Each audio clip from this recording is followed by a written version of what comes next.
So I'll be making this in different sections or in different videos. I made a short introductory video on the angel pocket, and so we're just going to jump straight in. I am going to be making in this video the square. I start down here, I work up and I work there. I'm not making this full size. I'm going to make a miniature one so that I can work in real time. Once you have learned the technique for the increase, you can push pause and then just continue until you have the desired size, or you can make a miniature one like me just so that you can get the feel of it. Okay, so here goes. I'm using a 4mm hook. I have a sharp tapestry needle to work in the ends, and I have a pair of scissors. I have a yarn. It's been wound into a ball, so the label's not there. It's from a local supermarket called ALDI. I couldn't tell you the make of the yarn. I think it's so crafty, but it could be. It's a thickish DK double knit. So here goes. Let me just position the camera and zoom in. So here goes. Make sure it's in the right place. Okay. I start off, you can start off with a magic circle if you want, but I prefer to actually make a chain because that chain will be used later on to sew the two pieces together.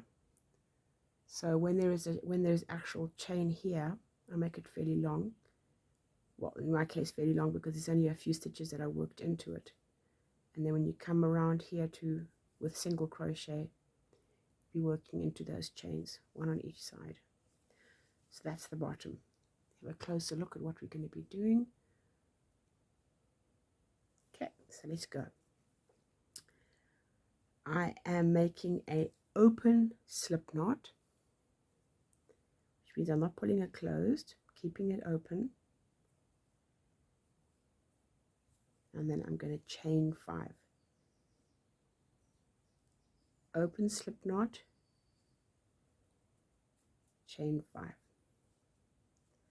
Count that as 1, 2, 3, 4, 5. As you can see, I've been pulling it as I'm making them. I'm pulling it a bit.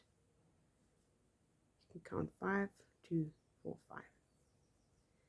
Then I'm taking this tail out a little bit. There we go. Closing it a fraction. And then I'm going to be working in there, and I'm pulling the yarn all the way through. It's a slip stitch, and then I'm closing it. Can be a bit fiddly,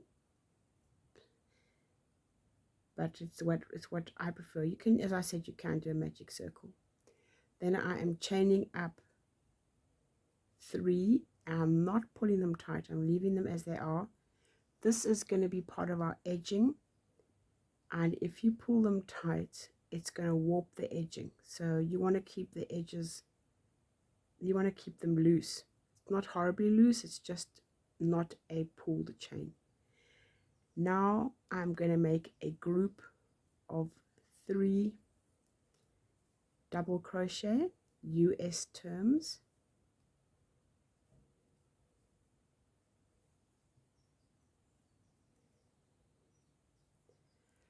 And a last double crochet, which is the edge. So all together you actually will have 5, 1, 2, 3, 4, 5, 2 edges and 1 center made up of 3. You are going to chain 3,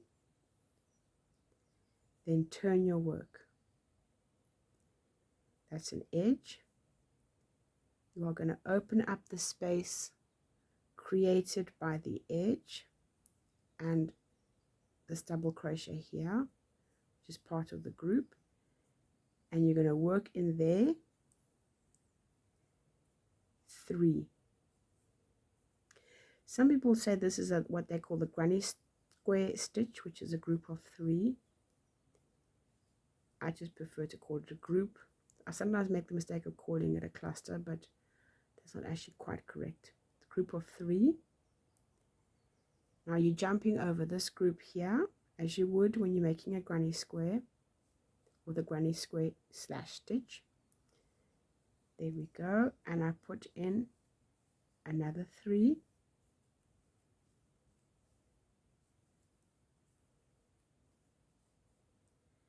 And then I need my edge.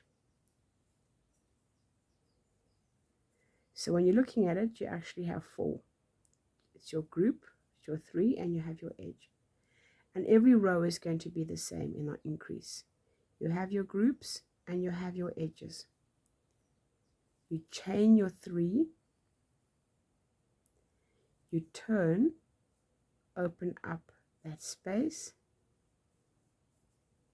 and put your group in there. The group consists of 3. If you count it with your edge, you will get 4. 2, 4. All the center groups are easy because they are 3.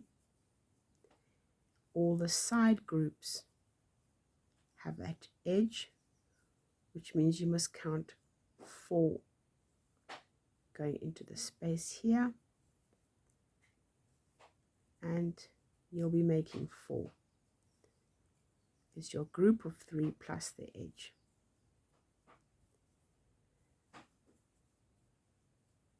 As you progress in this pattern, you will very quickly, your mind will be counting 4s and 3s, and then on the edges, on the sides, 4s.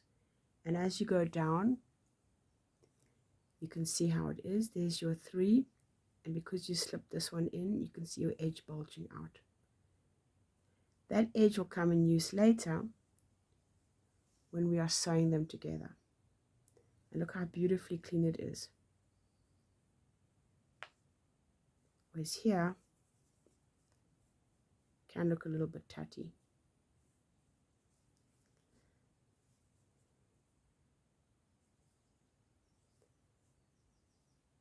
One, 2, 3.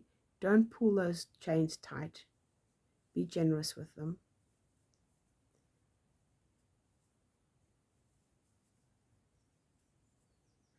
I discovered this pattern a few days ago. I love my granny squares, and I don't like the classic corner to corner. I've tried it a few times and I don't like the twisting that's involved. So when I came across this one by accident a few days ago, I was delighted, because the charity group did suggest we use a corner to corner for the angel pockets or the angel wraps. And I knew I didn't like the classical one, but I went to YouTube anyway, and this one just came into my feed, this pattern. It's a little bit different the way she does it, but I fiddled with it this weekend on the decrease. I was very, very happy with the result.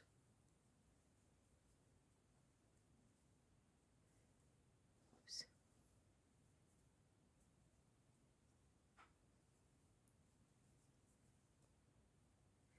Oh.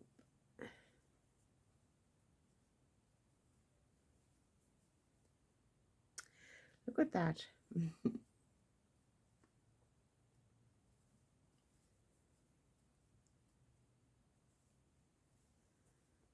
Okay. Just wondering how many rows to do. I need enough rows so that when I make the triangle, you can actually see the row for the lace.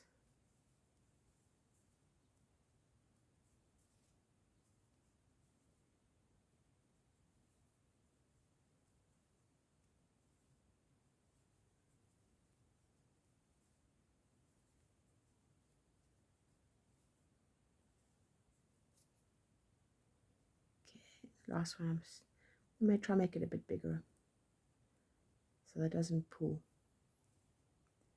Otherwise the whole work would warp in like that.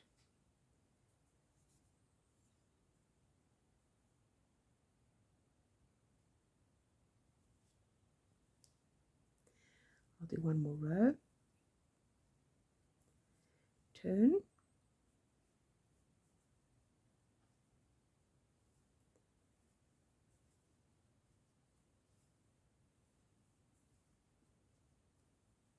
Three.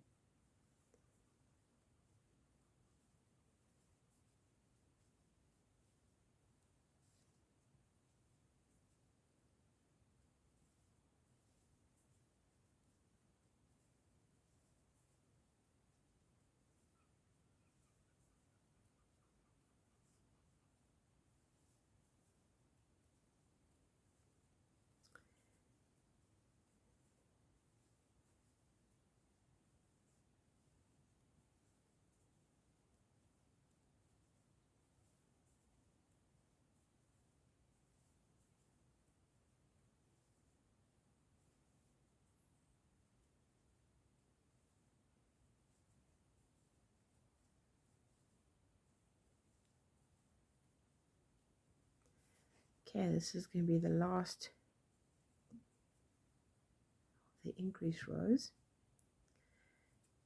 So now this row that we can now do, you need to watch carefully. I will explain it as I go along, and you can rewind if you do not understand it. We are going to chain 3 as if we were still on the increase. We're going to turn our work. Now normally the increase we would go into there. On the decrease we are going to jump to this space here. And we're going to do a group of 3. Our granny square group. Now it pulls like that. Don't worry, it straightens itself out. So in theory we have 4. We have 1, 2, 3, 4. Same as we would on the increase. But it's a decrease. So we have 4, but they are separated by this large gap. We go across the row.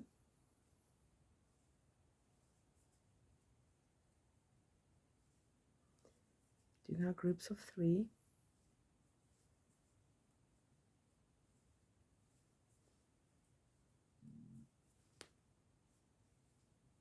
What am I doing with my yarn?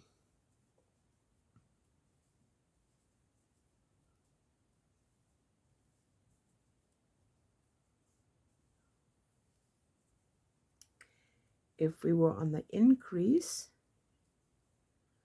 we would go all the way to the end. We would squeeze in a group there.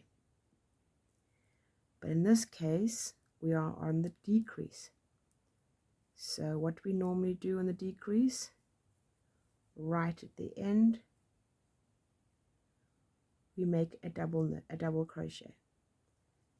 So in theory, look at that. Group of 3 plus 1, but separated by a large gap. We chain 3, we turn, and we repeat the process.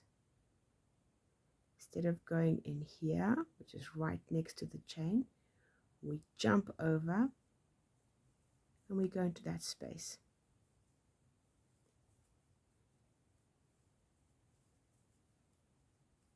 So our edging,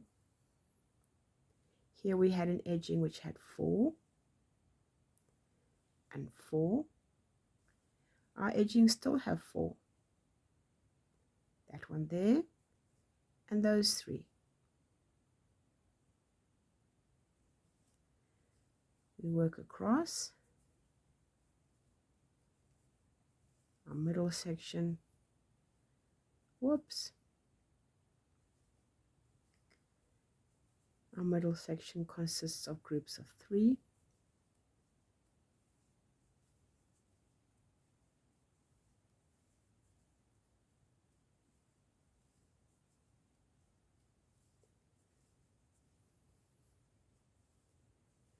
Coming to the end of our row.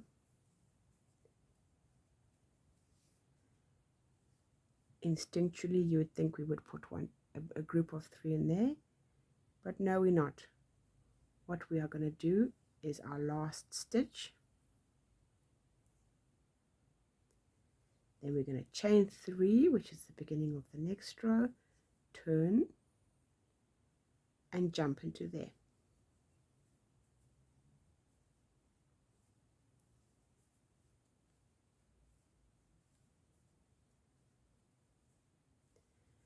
The middle section we have our groups of 3.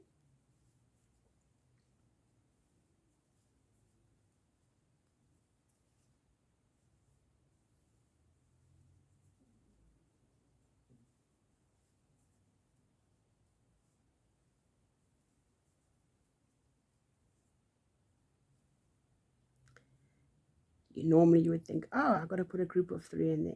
No, we only put our edge stitch. We chain 3, turn our work, and put in our first group of 3 well away from the edge. We're coming, whoops, to the last, which is literally 2. We have 2 groups on this particular row. Go down there, pull it. Keep that edge nice and loose. You don't have to make it tight. 3, turn. This is our last row. We make our group of 3 in the available space. Then we realize we have nowhere else to go. So all we do is our edge and chain 3. Turn our work. Where do we go now? We slip stitch, which means you go like that. You pull it through, make it nice and tight. And when we come later, we're going to be using that to make our edge. And there we go.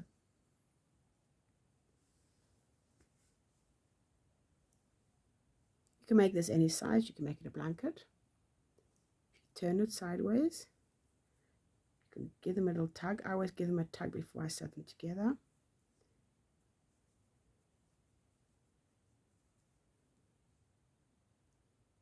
I couldn't tell you his size, but let's see.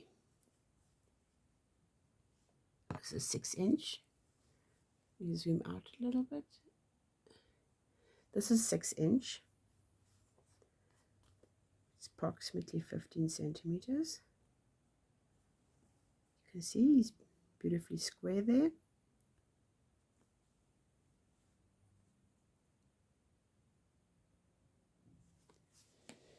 We're not going to work away the ends in this video, but cut them off, pull them through. You will be sewing it away nice and neatly, and sewing away that one as well. Okay, so on to part 2, how to make the triangle. The link is in the description box below this video.